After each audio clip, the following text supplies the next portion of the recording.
Le Premier ministre sénégalais Amadou Ba, lors d'un conseil interministériel du mardi 5 mars 2024, a annoncé un investissement de plus de 398 milliards de francs CFA pour des projets de valorisation des eaux de surface. Des projets qui devraient également permettre la création de 928 000 emplois.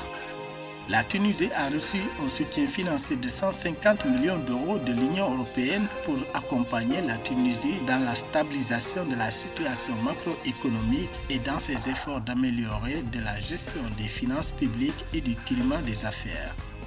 Le groupe Dangote Ciment a annoncé le 5 mars 2024 un bénéfice de 455 milliards de naira, environ 295 millions de dollars pour le compte de l'année 2023.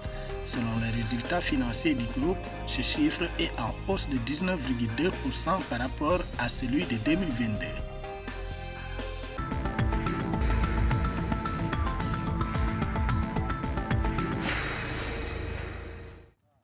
Les eaux de surface constituent la principale source d'eau pour l'agriculture au Sénégal, mais durant les périodes de faibles précipitations, elles ne suffisent pas à répondre aux besoins agricoles. Ces ressources sont menacées par la surexploitation et la pollution.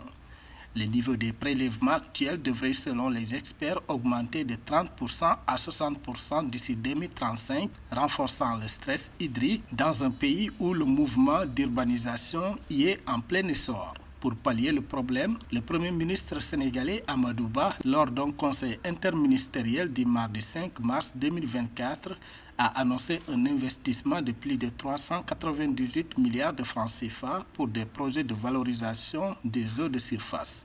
Des projets qui devraient également permettre la création de 928 000 emplois. Nous devons naviguer avec agilité à travers les courants tumultueux de la stratégie et de la technologie, en quête de solutions novatrices et durables. Ensemble, nous pouvons transformer cet océan de défis en une mer d'opportunités, où chaque goutte d'eau compte et où chaque action compte double. Au Sénégal, les eaux de surface sont estimées entre 40 et 50 milliards de mètres cubes par an, répartis entre 7 bassins que sont les bassins des fleuves Sénégal et Gambie, des cours d'eau au niveau de la Casamance, de la Kayanga, du Sine et du Saloum. Dans ce pays d'Afrique de l'Ouest, le stress hydrique et la pollution de l'eau coûtent annuellement au Sénégal plus de 10% de son PIB. Face à cette situation, l'État du Sénégal envisage d'élaborer une stratégie globale et cohérente impliquant tous les acteurs en charge de la ressource. Le président de la République, son Excellence M. Macky Sall, a depuis plus d'une décennie engagé des actions de transformation profonde de notre économie à travers le plan Sénégal émergent et qui requiert une disponibilité durable des eaux de surface.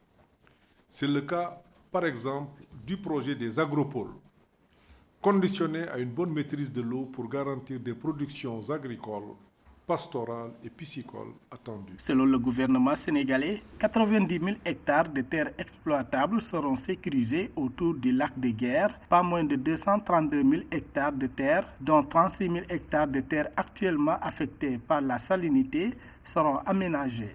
En plus d'assurer l'emploi dans l'agriculture, les activités d'élevage et de pisciculture seront affectées par divers projets de mobilisation et de développement des eaux de surface.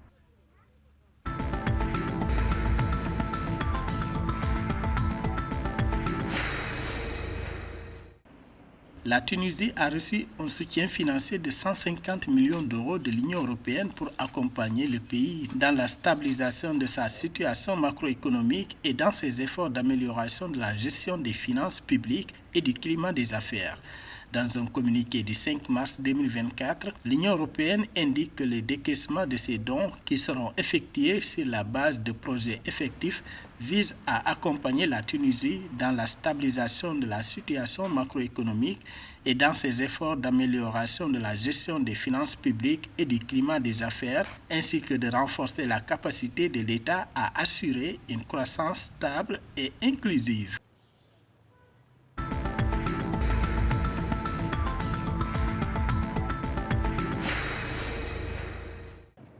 Le groupe Dangote Ciment a annoncé le 5 mars 2024 un bénéfice de 455 milliards de naira, environ 295 millions de dollars pour le compte de l'année 2023. Selon les résultats financiers du groupe, ce chiffre est en hausse de 19,2% par rapport à celui de 2022.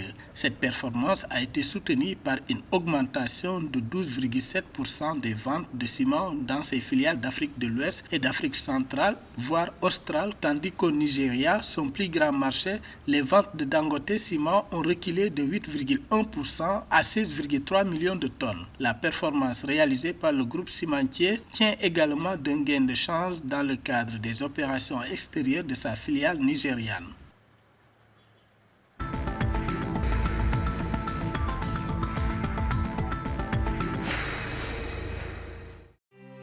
La Banque africaine de développement BAD a approuvé le 4 mars 2024 un accord de prêt d'un montant de 117,9 millions de dollars, environ 71,5 milliards de francs CFA en faveur de la République démocratique du Congo, RDC. Cette enveloppe, dont plus de la moitié sera décaissée au titre des mécanismes de taux d'intérêt préférentiel de la banque, permettra au pays d'accompagner la mise en œuvre du programme de transformation agricole en RDC. Le projet vise également à renforcer l'environnement des affaires pour le secteur privé en améliorant la gouvernance de l'industrie et la qualité de la main-d'œuvre afin de promouvoir l'entrepreneuriat tout au long de la chaîne des valeurs agricoles.